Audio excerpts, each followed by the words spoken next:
நண்பர்கள் அனைவருக்கும் வணக்கம். இன்னைக்கு நம்ம அந்த வீடியோவில் தமிழகத்தில் சில வகை அட்டைதாரர்களுக்கு பொங்கல் பரிசு கிடையாது என்ற தகவல் வெளியாகியிருக்கு. ஸோ யார் யாருக்கெல்லாம் பொங்கல் பரிசு கிடையாது அப்படிங்கிற விவரங்களை இப்போ நம்ம பார்த்துடலாம்.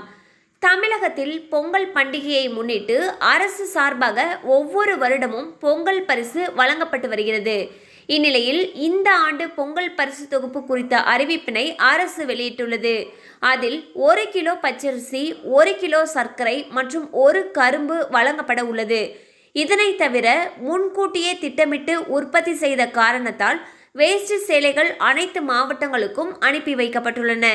இதனை தவிர பொங்கல் பண்டிகையை முன்னிட்டு மக்களுக்கு 1000 ரூபாய் ரொக்கம் வழங்கப்படும் என தெரிவிக்கப்பட்டுள்ள நிலையில் இந்த பணம் மாநில அரசு ஊழியர்கள், வருமான வரி செலுத்துவோர், பொதுத்துறை நிறுவனங்களில் பணிபுரிவோர், சர்க்கரை அட்டைதாரர்கள் மற்றும் பொருள் இல்லா அட்டைதாரர்கள் தவிர்த்து அனைவருக்கும் வழங்கப்படும் என்று அரசு தெரிவித்துள்ளது.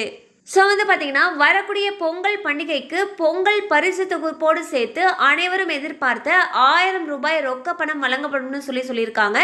இது அரசு ஊழியர்கள், வருமான வரி செலுத்துவோர், பொதுத்துறை நிறுவனங்களில் பணிபுரிவோர், சர்க்கரை அட்டைதாரர்கள் இவங்களுக்கெல்லாம் தவிர்த்து மீதம் இருக்கக்கூடியவங்களுக்கு வழங்கப்படும்னு சொல்லியிருக்காங்க.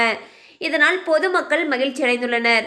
கண்டிப்பாக அந்த அப்டேட் உங்களுக்கு பயனுள்ளதாக இருந்திருக்கும் நம்புகிறோம். மேலும் இது போல் அப்டேட்ஸ் உங்களை உடனே ரீச் ஆகணும்னு நினச்சிங்கன்னா நம்ம சேனலோடு தொடர்ந்து இணைந்திருங்கள். தேங்க்யூ ஃபார் வாட்சிங்.